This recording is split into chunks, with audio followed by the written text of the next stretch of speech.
Amis investisseurs, bonjour, bienvenue dans cette nouvelle vidéo dans laquelle je vous propose de partager une analyse, à savoir identifier les sociétés les plus rentables sur le marché et essayer de comprendre pourquoi elles arrivent à avoir ce niveau de rentabilité-là. Alors en fait, je fais cette analyse pour deux raisons. La première, c'est parce que lorsqu'on investit en bourse, c'est intéressant d'identifier les sociétés les plus rentables parce que c'est souvent les sociétés qui vont avoir les meilleurs parcours boursiers et également de comprendre pourquoi elles sont rentables parce que ça va du coup nous permettre d'identifier également les sociétés qui pourraient être amenées à, de par leur business model, avoir des rentabilités qui s'amélioreraient dans le temps. Comment améliorer le business pour arriver à tendre vers une meilleure rentabilité et du coup un meilleur comportement sur le marché boursier. Donc ça, c'est la première raison.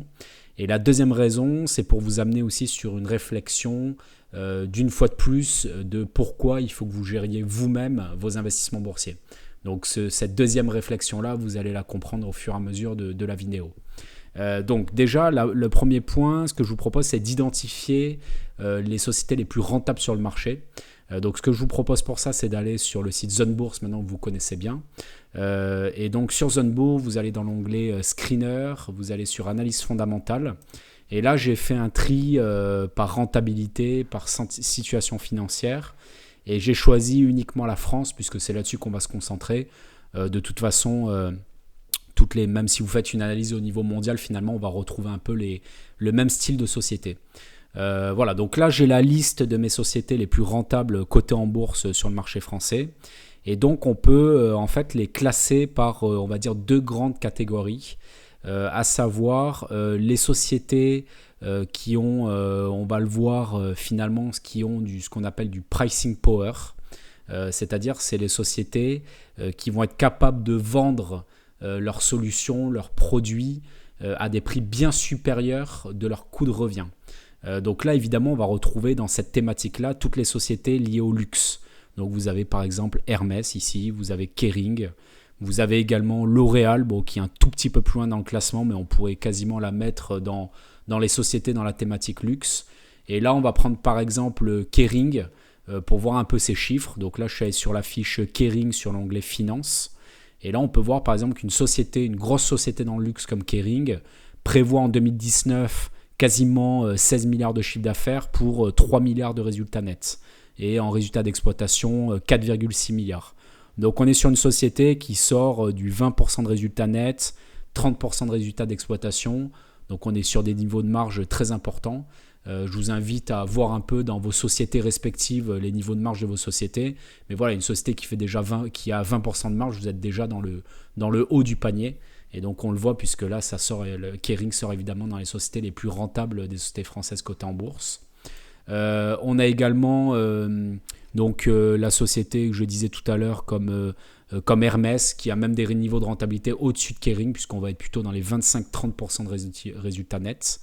Voilà, donc ça, dans les sociétés qui ont du pricing power, on va retrouver évidemment donc ces sociétés dans le luxe et également un certain nombre de sociétés dans l'industrie comme GTT. Alors GTT, si vous allez sur la fiche GTT et dans Finance, cette société prévoit en 2019 274 millions de chiffre d'affaires pour 137 millions de résultats nets. Donc là, on est sur une société qui est à plus de quasiment 50% de marge nette. Et en fait, cette société-là, son pricing power, c'est vraiment sa technologie. C'est-à-dire qu'elle est leader mondial dans le transport maritime de gaz liquéfié et elle a le monopole sur le marché. Donc ça lui permet vraiment, là pour le coup, d'avoir un vrai pricing power puisqu'elle peut appliquer quasiment les prix qu'elle souhaite étant donné qu'elle n'a pas de concurrence. Voilà. Dans le luxe, en fait, la différence, c'est que leur pricing power va vraiment venir d'un marketing très fort qui leur permet de pouvoir vendre, encore une fois, à des prix très élevés sur son marché. Les gens étant prêts à acheter à des prix élevés parce que l'image de marque est excellente, les solutions sont reconnues sur le marché. Voilà. Donc ça, c'est vraiment la première thématique des sociétés les plus rentables. C'est celles qui ont, encore une fois, donc, la capacité à commercialiser des solutions à des prix bien supérieurs à leur prix de revient. La deuxième thématique de société qui arrive à être très rentable, on va le voir avec quelques exemples, c'est celles qui ont ce qu'on appelle un business model qui est scalable. Donc ça, on le retrouve très bien et c'est assez simple à comprendre, notamment chez les éditeurs de logiciels. Donc il y en a deux qui sont très bien positionnés sur le marché français, qui sont Dassault Systèmes et FarmGest. Donc on va regarder Dassault Systèmes. En fait, Dassault Systèmes, si vous regardez donc ses comptes, en 2019, la société prévoit quasiment 4 milliards de chiffre d'affaires pour 600 millions de résultats nets, ce qui lui fait une rentabilité, à peu près une rentabilité nette à 17-18% prévue l'année prochaine. Il y a même eu des années où elle avait une rentabilité supérieure, mais on va dire on est là sur une société de nouveau qui est très rentable. Bon, peut-être pas autant que le luxe, mais on n'est pas très loin. Voilà, donc là, elle, en fait, son business model, c'est quoi? C'est à partir du moment où, en fait, elle va avoir essentiellement des coûts fixes. C'est-à-dire, elle va développer son logiciel, elle va le commercialiser et finalement, dès qu'elle a atteint son seuil de rentabilité, le business est très scalable, c'est-à-dire elle va pouvoir continuer à commercialiser sa solution sans avoir de frais complémentaires. Il n'y a quasiment pas de frais variables en fait. Donc on retrouve cette notion de scalabilité souvent dans tout ce qui est prestations intellectuelles, dans lequel on encapsule une donnée, une connaissance, et on va pouvoir la commercialiser de façon quasiment illimitée sans avoir à retravailler dessus. Voilà, donc encore une fois, chez les éditeurs de logiciels, c'est vraiment leur spécialité. À partir du moment où ils ont réussi à atteindre leur niveau de rentabilité, toutes les nouvelles ventes se font à quasiment 100% de marge. Donc on arrive du coup sur ce type de société à avoir des niveaux de marge qui sont très intéressants. Voilà. Un autre type de société qui a un business très scalable, et ça c'était la deuxième thématique de cette vidéo, c'est les sociétés qui font de la gestion d'actifs. Alors une des plus grosses européennes et très connues, c'est Amundi.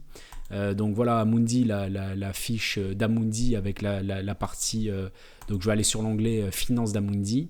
Donc eux, par exemple, en 2019, ils prévoient 2,6 milliards de chiffre d'affaires pour quasiment 1 milliard de résultats nets. On a une rentabilité nette qui est quasiment à 36% et quasiment 50% de marge d'exploitation. Donc là, c'est vraiment énorme. C'est même supérieur aux sociétés du luxe qu'on a vu précédemment. Eux, en fait, leur business model, c'est tout simplement de gérer les actifs financiers. Donc par exemple, si demain vous confiez de l'argent à votre banquier pour qu'il place sur des fonds communs de placement, ce qu'on a vu déjà dans plusieurs des vidéos précédentes, en fait le gestionnaire d'actifs, il va définir le bon investissement et finalement son travail d'analyse qu'il a à investir 100 millions ou 1 milliard, finalement il va être assez proche. C'est-à-dire qu'il va devoir identifier les bons véhicules d'investissement, les analyser, investir l'argent en tant que tel.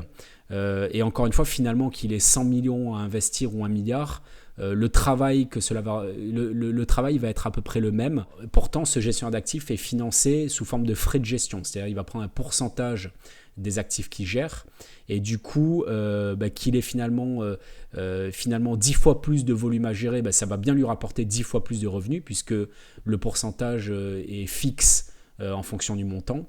En revanche, le travail, lui, n'est pas du tout proportionnel. Donc, il va vraiment avoir un business qui est très scalable puisqu'à partir du moment où il a défini sa stratégie d'investissement et ses actifs, et finalement, plus il a d'argent en gestion, plus grand sera son revenu, mais par contre en termes de charge de travail ce sera équivalent. Donc c'est pour ça qu'ils arrivent à avoir un niveau de rentabilité qui peut être très élevé à partir du moment où, comme pour les éditeurs de logiciels, il atteint son seuil de rentabilité. Donc en fait, pourquoi cette partie gestion d'actifs est intéressante à analyser, puisqu'en fait on va le voir, je vais vous montrer deux autres plus petites structures françaises de gestion d'actifs qui ont des niveaux de rentabilité qui sont peut-être encore plus incroyables que Amundi. En tout cas à plus petite échelle, ça permet d'encore mieux se rendre compte du niveau de rentabilité qu'elles arrivent à avoir. Et en fait ce qui est un peu surprenant, c'est que finalement ces sociétés qui sont là normalement pour gérer le mieux possible l'argent des particuliers notamment, au vu du niveau de rentabilité qu'ils ont, on est peut-être en droit de se demander si ils font le maximum pour gérer au mieux les capitaux des investisseurs. Et du coup, c'est la raison pour laquelle je vous invite une fois de plus à essayer de gérer vous-même votre argent plutôt que d'enrichir des sociétés qui ont déjà des niveaux de profitabilité exorbitants. Voilà. Et pour vous prouver ça, je vais vous présenter deux petites structures françaises très connues des investisseurs, à savoir Carmina qui est financière de l'échiquier. qui sont deux petites structures de gestion d'actifs, un peu comme Amundi, mais à beaucoup plus petite taille, et qui ont... donc j'ai évidemment rien contre ces maisons de gestion, c'est simplement pour vous montrer les niveaux de rentabilité qu'ils ont, et je pense que c'est probablement les sociétés les plus rentables, en tout cas de France, c'est sûr. Voilà, donc donc c'est des sociétés qui ne sont pas pour le coup cotées en bourse, donc il y a beaucoup moins d'informations, mais on peut facilement en trouver quelques informations, notamment sur société.com. Donc par exemple, vous allez sur société.com et vous allez sur la société Carmignac. Donc vous pouvez voir par exemple, il y a des comptes publiés jusqu'en 2016 seulement. Donc si vous regardez par exemple le compte de résultats de 2014 et 2015, la société a fait entre 700 et 800 millions de chiffre d'affaires pour entre 100 et 128 millions de résultats nets. Donc c'est un petit peu en dessous de ce qu'on avait vu tout à l'heure sur Amundi. En revanche, ce qui est absolument incroyable sur ces sociétés-là, c'est que vous voyez effectif moyen, on est sur une société qui est composée de 140 personnes. Donc ça fait quasiment 1 million de résultats nets par personne, ce qui est assez incroyable. Je vous mets au défi de trouver une société qui obtient des résultats annuels de quasiment 1 million par salarié. Vous pouvez également, on peut croiser ces informations en allant directement sur le site Carmignac, et quand on va sur Carmignac sur l'onglet Nous connaître, on voit que Carmignac actuellement, alors là ce que je vous ai montré c'était les comptes de 2014-2015, mais là aujourd'hui c'est 39 milliards d'actifs sous gestion pour 280 collaborateurs. En fait, ce qu'il faut voir, c'est que ces fonds-là, ces gestionnaires de fonds prennent environ en moyenne 1% de frais de gestion sur les actifs sous gestion. Donc là, si on fait un calcul très rapide, 39 milliards d'actifs sous gestion, ça fait à peu près 390 millions de chiffre d'affaires pour 280 personnes. Sur le chiffre d'affaires qu'on a vu sur le société.com, on était un petit peu au-delà, ça vient peut-être de revenus complémentaires, mais voilà, c'est sur l'idée. Donc ça fait plus d'1 million par personne, donc encore une fois, je vous mets au défi de trouver une société qui arrive à faire plus d'1 million de chiffre d'affaires par personne, sachant qu'on est dans une société qui fait uniquement de la prestation intellectuelle, puisqu'ils n'ont pas de frais de machines ou de production, puisqu'on est uniquement sur de l'investissement d'actifs. Et si on regarde rapidement également le bilan de la société, qui est assez édifiant également, puisque vous pouvez voir que sur le bilan de 2015, on a un total, on a une trésorerie de 887 millions d'euros. Et on a des capitaux propres de quasiment 1 milliard d'euros. Donc une société qui a des fonds propres d'1 milliard d'euros pour 145 personnes, peut-être aujourd'hui un peu plus puisqu'ils sont, comme je vous le disais, 280 personnes, mais une société qui a des fonds propres d'1 milliard, une trésorerie de 800 millions pour 280 personnes, c'est quand même assez incroyable. Sur Carmignac, le fondateur et propriétaire de la société, c'est Édouard Carmignac.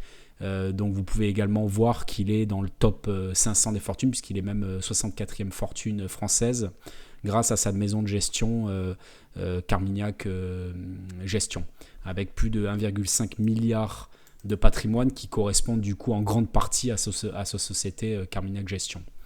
Voilà. Un deuxième exemple aussi édifiant, c'est la société financière de l'échiquier. Donc là, il y a des comptes qui sont un petit peu plus récents sur société.com, puisqu'on a le chiffre de 2018 et 2017. Donc en 2018, la société a fait 176 millions de chiffre d'affaires pour 40 millions de résultats nets. En 2017, on était à 157 millions pour 48 millions de résultats nets. Et pareil, c'est une société qui fait à peu près, alors qui est un peu plus petite que Carmignac, mais c'est à peu près 100-120 personnes.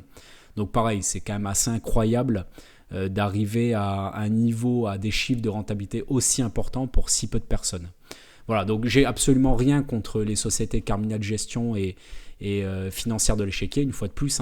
C'est simplement, je vous fais un constat sur le fait qu'aujourd'hui, les sociétés de gestion d'actifs sont probablement les sociétés les plus rentables au monde, comme l'ont prouvé la société cotée Amundi et des sociétés qui ne sont pas cotées, mais dont on peut trouver les comptes. Alors c'est probablement une société qui paye extrêmement bien leurs salariés. Le salaire moyen par salarié doit être probablement le plus élevé de France. Néanmoins, ça montre une fois de plus que finalement ces sociétés étant extrêmement rentables, on est encore une fois en droit de s'attendre peut-être à des performances meilleures que ce que ces sociétés ont pu proposer ces dernières années. Et donc c'est la raison pour laquelle je vous conseille une fois de plus de gérer par vous-même vos investissements. voilà, pour éviter de rentrer dans ce système et d'enrichir des sociétés qui sont finalement sans nous suffisamment rentables aujourd'hui pour prospérer. Voilà, écoutez, j'espère que cette vidéo a été claire et vous a intéressé. Si vous avez des questions, évidemment, n'hésitez pas et je vous dis à très bientôt.